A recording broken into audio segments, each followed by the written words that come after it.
Olá, pessoal. Hoje a nossa aula vai ser muito específica. Eu gostaria de trazer dicas importantes para que você consiga uma nota melhor no Enem de 2020, que vai acontecer em janeiro de 2021, mas que sejam dicas preciosas, porque são essenciais. Por exemplo, você sabia que toda frase temática que vem no Enem, ela tem por obrigação estar presente na sua redação? Toda a sua redação, ela é, ao fim e ao cabo, algo que reproduz a sua linha de raciocínio a respeito dos elementos que compõem a frase temática, das palavras que cercam aquela frase temática.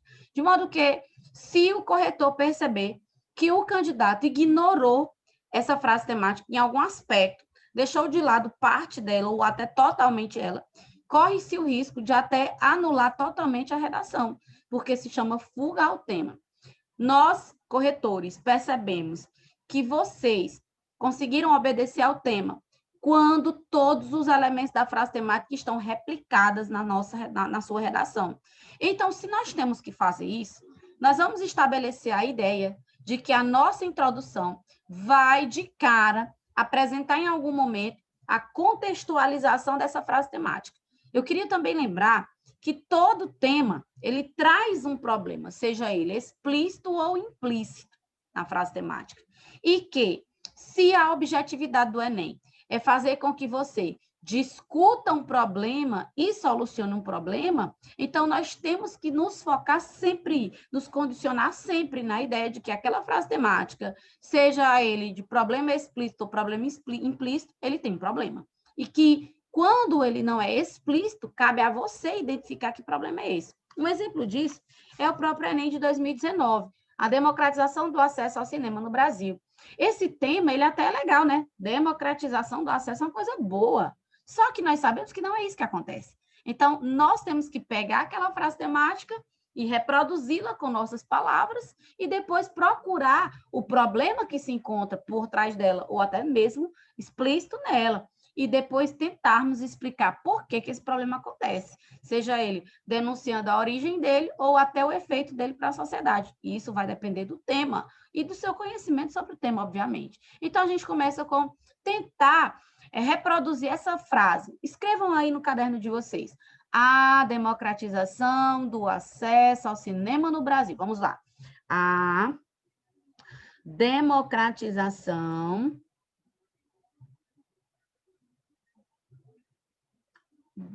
do acesso, botem aí, do acesso ao cinema no Brasil. No Brasil. Quando terminar, pensem comigo. O que é democratizar? Democratizar é que todos tenham direito, não é isso? É que todas as pessoas tenham esse direito. Democratizar o que mesmo? O acesso ao cinema. Então, todas as pessoas devem ter acesso, devem ter o direito de acessar ou de consumir esses filmes que se reproduzem nas grandes telas. Pronto, gente. Eu quero que você comece sua redação dizendo sobre isso. É importante que você fale um pouco sobre o cinema, porque o tema é cinema, né? Afinal de contas, e que, assim, chegar dizendo todos têm o direito a ter acesso às grandes telas fica meio estranho. Então, você começa dizendo que desde a popularização do cinema, desde a chegada do cinema no Brasil, acredito que o próprio texto motivador trouxe essa informação, acho que foi na década de 20, não me lembro bem, mas com a chegada do acesso ao cinema no Brasil, algumas pessoas com mais condições tiveram a oportunidade de ter acesso a esse mundo mágico da tela, né? No entanto, nem todas as pessoas têm esse acesso. A gente precisa reproduzir isso, essa ideologia. Então, vamos começar dizendo isso: o cinema é a reprodução em uma grande tela de atratividades, como, por exemplo, filmes, musicais, e que reproduzem, de certa forma, a cultura de um povo. Porém, mesmo a Constituição garantindo o direito de todas as pessoas a terem acesso à cultura, a sétima arte, ela não é um direito de todos, ela não é acessada por todos. Pronto, porque direito ela é, né? Mas não é efetivamente acessado por todas as pessoas. Então, acabei de apresentar todo o tema, falando de cinema, primeiramente, e depois falando sobre, infelizmente, nem todas as pessoas têm acesso, têm direito a assistir a esses filmes. E quando eu reproduzo isso, eu acabei de cumprir uma das principais etapas da introdução da redação, que é contextualizar a frase temática. A partir disso, eu começo a pensar a respeito de como aquela frase temática, ou melhor, de como aquele tema ele tem uma origem em alguma coisa. Então, me expliquem por que as pessoas não conseguiram ter acesso ao cinema durante esse tempo. Por causa da baixa descentralização, ou seja, os cinemas são muito concentrados em grandes centros capitais urbanos que movimentem dinheiro, que tem mais capitalização, tem mais lucro para o empresário. E também, quando o cinema tem na cidade, as pessoas mais carentes não vão ao cinema, porque todo o conjunto de chegar ao cinema, assistir ao filme e voltar para casa é muito oneroso.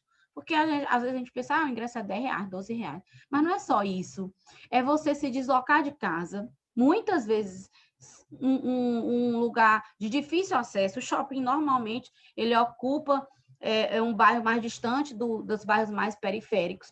E esse pessoal precisa pegar condução, precisa chegar ao cinema. De certa forma, um filme leva em média de 3 horas para você chegar, assistir, voltar para casa. E isso exige uma demanda de consumo, lanche, você precisa lanchar. E o lanche não é tão barato assim. Até a pipoca, que é uma coisa barata, é tão cara no cinema, né? Então, nós temos esse universo que exige, de certa forma, um consumo um pouco maior. Precisa se deslocar, precisa consumir um lanche, precisa comprar um ingresso, passar 2 horas de filme, depois volta para casa. Então, você vai levar entre 3 e 3 horas e meia durante todo esse percurso, dependendo de onde você mora. E isso tudo é oneroso.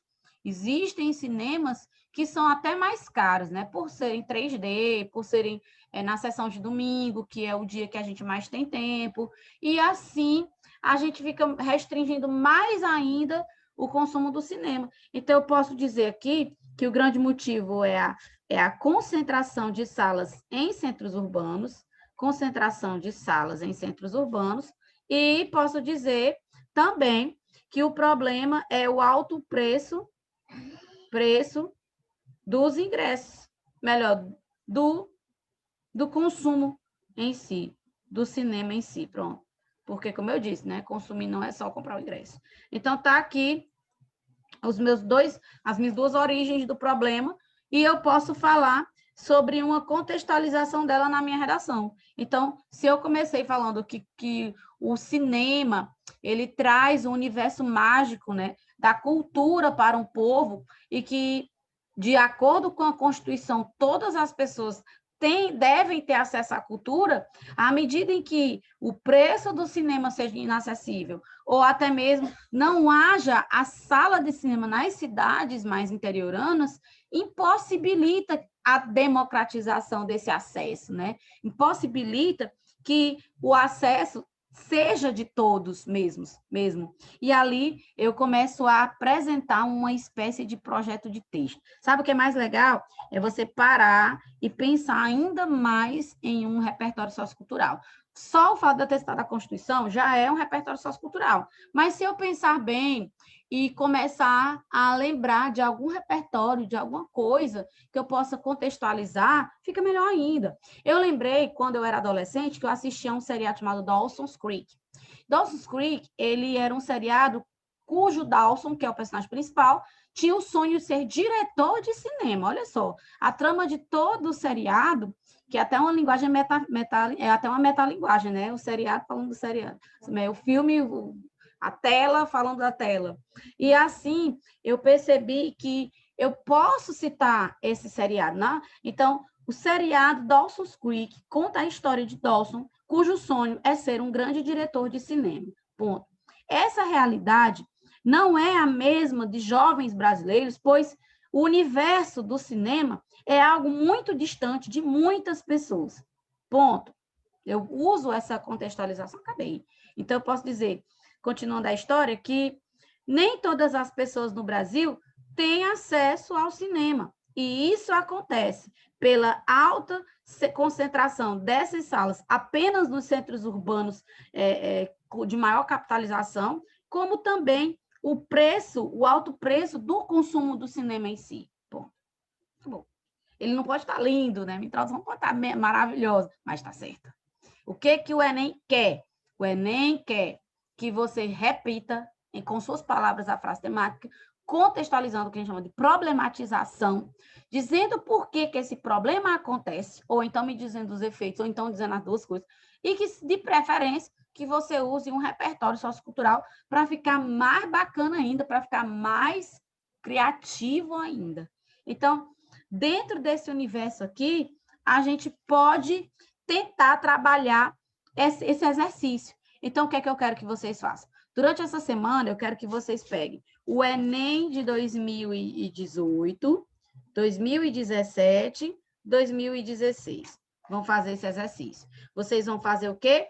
A tentar contextualizar a frase temática, contextualizar. Estão anotando? A frase temática. Vão tentar apresentar uma problemática, apresentar a problemática, é isso que vocês têm que fazer, a problemática, apresentar a problemática e dizer por que que ela acontece, por que ela acontece. Se couber, se ficar legal, você também vai falar sobre os efeitos dela. Então, procure pelo menos dois, ou duas causas, ou melhor, origens, né? Duas origens, ou então uma origem e um efeito, então dois efeitos.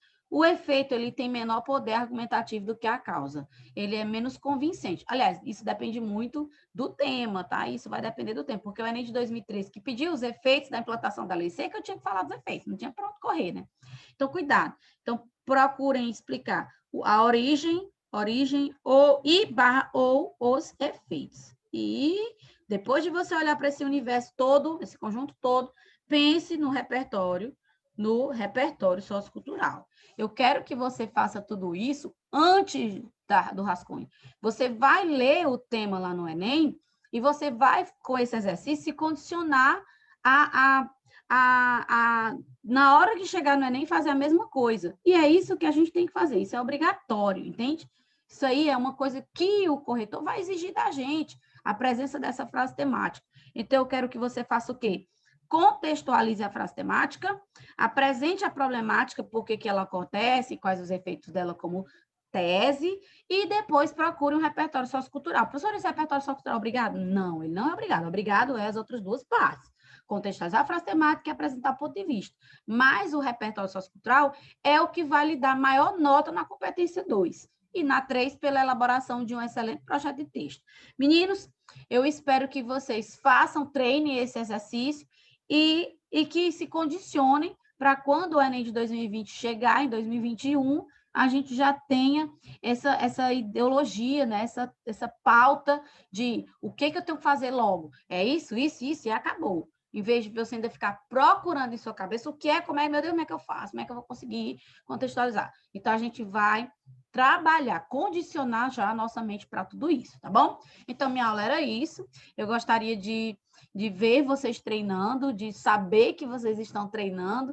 Treinem, porque isso é importante para vocês. E qualquer coisa, vocês podem entrar em contato comigo, tá bom? Então, beijo, fiquem com Deus e até o nosso próximo encontro.